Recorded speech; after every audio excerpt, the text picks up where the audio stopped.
Hello, Jolly Julian here, coming to you with another video about this guy. Okay, maybe not about this guy, but certainly about Walt Disney World. I have to ask this question. Why are so many people, myself included, Jolly Julian, I'm jolly for a reason, why are so many people so fascinated, mesmerized, sucked in, and just overwhelmingly positive about Walt Disney World? What is it about it that makes it such a magical place for so many people? Now, first of all, I realize not everyone loves Walt Disney World. I know, that's a crazy idea, right? I mean, we love it. Well, okay, I love it. This guy loves it. I assume you probably love it because you're watching this video, unless you're watching this video to hate watch it because you just don't understand why people love this place so very much. Well, I can certainly tell you for myself that I have a lot of reasons why I love Walt Disney World so much, why it's been such a pillar of my existence, why it's been a part of my life ever since I was a wee lad, all the way up until this old dude right here. Now, when it comes to Walt Disney World, people get really fanatical, right? We see that in all areas of fandom, whether it's Star Wars or Marvel or DC, whether it's sports teams that you might love.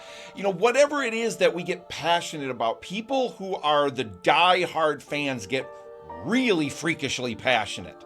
So much so that sometimes they start YouTube channels that are devoted exactly to that very thing.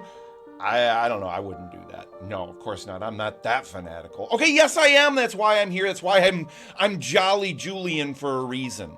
But for me, being a great fan of something doesn't mean that you can't see the things about it that could be done better. It doesn't mean that you can't criticize it and still love it. So what I want to do is I want to encourage you to be part of the conversation. In the comments here, let me know if you agree or disagree with something that I'm talking about. Let me know what it is about Walt Disney World that you love and that makes you so fanatical. Or let me know in the comments that you're like, I just don't get it.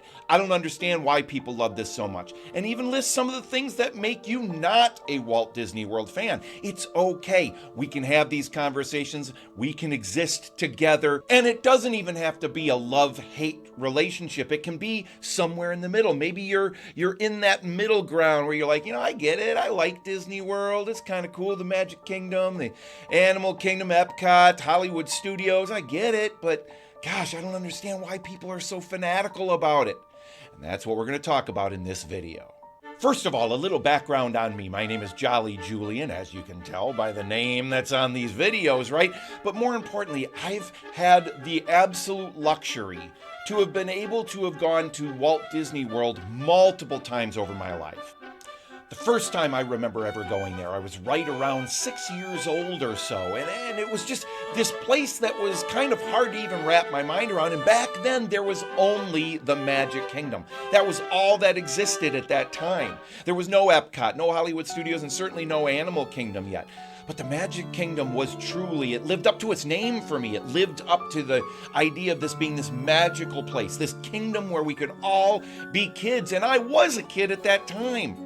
Ever since then, I've tried to go to Walt Disney World at least once a year, sometimes more, and I've gotten to see Walt Disney World evolve over time. Some of the changes in it I've absolutely loved, some of them I've questioned, and some of them I've downright disagreed with.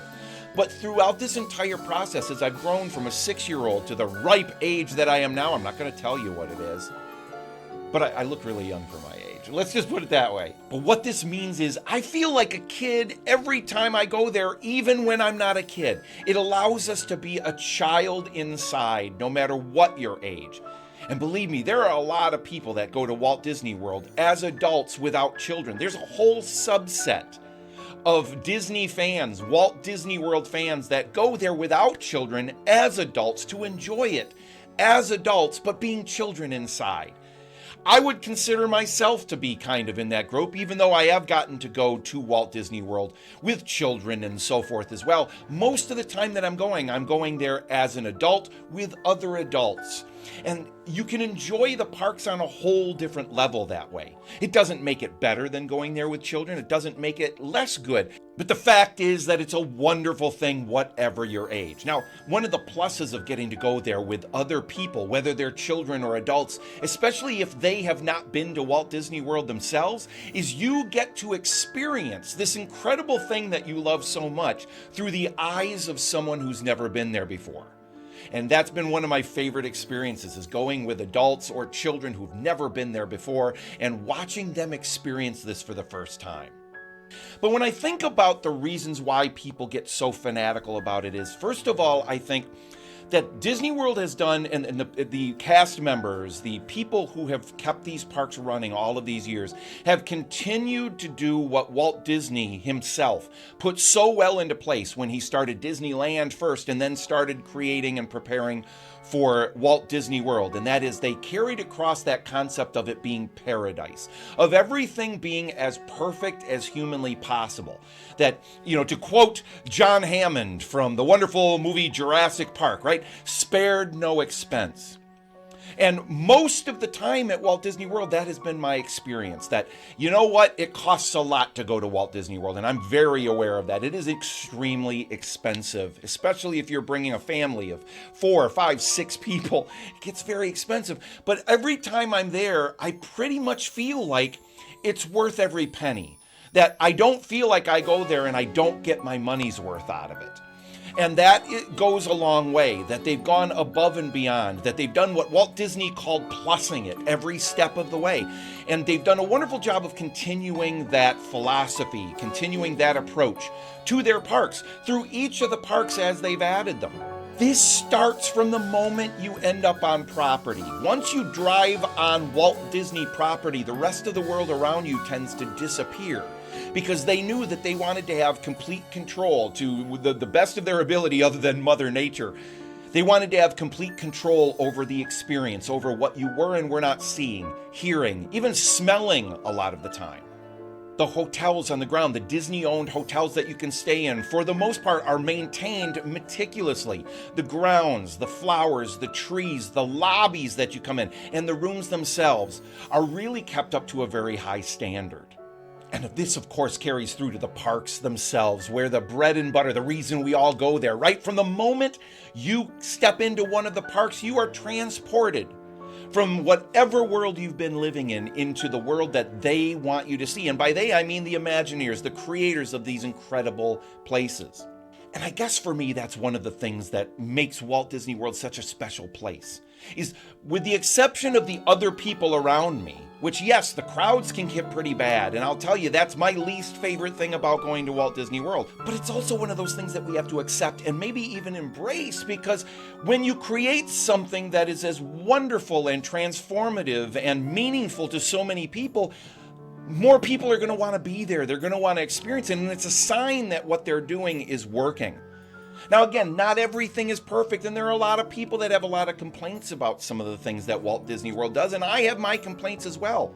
But the size of the crowds in these parks is a good sign, because it means Disney is doing a lot of things right, and hopefully it's sending a very powerful message to the higher-ups at Disney that they should not ever change the customer experience, or at least not change it in a way where they start skimping in order to save money and causing the experience to not be as strong. Every time I walk into the Magic Kingdom for the first time and set foot on Main Street, USA, and I just marvel at the experience of what I'm looking at around me and how perfectly painted and clean and everything. Because again, it's paradise. It's not supposed to be necessarily representing an exact small town in USA, right? It's supposed to be representing the perfect experience of that, and hopefully a perfect experience of that for everyone that comes there. Because boy, oh boy, if we were representing that time in most cities in America, there are some people that would feel like this is paradise, and other groups of people that would feel like this is far from paradise. Namely, people who were very marginalized during that time, and may even still feel marginalized today. But hopefully when you're at Walt Disney World, you don't feel marginalized at all, that it's been created for everyone. There are days that I will go to the Disney parks and I won't even necessarily need to ride anything. I just want to walk around the multiple lands throughout World Showcase at EPCOT Center. There have been many days where I've just walked for hours going, off to the right-hand side as you're going down that entranceway from Future World, going down the right-hand side and passing Canada and going into the UK and then on to France and Morocco and Japan and Italy, Germany, all the way around to all of these fantastic countries, each one of them represented so beautifully and again meticulously maintained. Disney Hollywood Studios, my personal favorite park because of the combination of Disney and movies, which are two of my favorite things. I love just walking around Hollywood Studios and just marveling at the Art Deco old Hollywood architecture of so much of that area. Then walking over to Star Wars land, Galaxy's Edge, right? Batuu, walking around there and just marveling that I live in a world now where I can be in Star Wars, not just watching it, I can be in it. And I'll be the first to admit Galaxy's Edge is not perfect. And again, I'll have another video where we'll talk about the things that could be better, the things that I wish would be done differently. Kind of like not taking up the great movie ride, right? But look how fortunate we are, how lucky we are to be able to walk through the world of Star Wars, to see the Millennium Falcon life-size right in front of us. This is what an incredible time to be alive, and what an incredible time to be able to go to Walt Disney World. The Animal Kingdom. I mean, I remember when they opened and their slogan was, "It's not a zoo." Now, I don't think that's been their slogan for many, many years. I don't remember seeing that anywhere particularly, but I've always remembered that. I think that's a wonderful slogan that maybe they should have kept or at least played up more. Because it's not a zoo, it's so much more than that.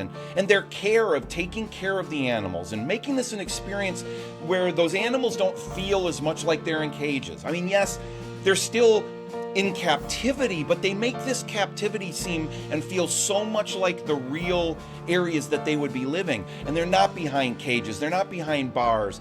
They really go the extra mile to take care of and treat these animals with the respect that they deserve. And I think that is an extension of the Walt Disney World organization as a whole. Yes, it's a business. Yes, they have to make money. Yes, they have shareholders. But at their core, I still feel like the majority of that company is about doing the right thing and making a great living while doing it, right? Making a great company that is profitable, but hopefully never at the expense of groups of people, at the expense of the animals in the animal kingdom. Now, I'm sure there are people that would say, hey, you know what, there's still a lot of things that they're doing wrong, and you may be right, and comment on that here. Let's start a discussion about that. Because I also believe that Walt Disney World does not want to shy away from people that have comments, negative or positive, about what they're doing. They always, I think, want to hear from us, especially if we can do it in a constructive way and not just a combative way where you're saying, I hate you because of this and I hate that you're doing this. Do it in a constructive way, and I think we can open up conversations, and I feel that the Disney organization's open to that.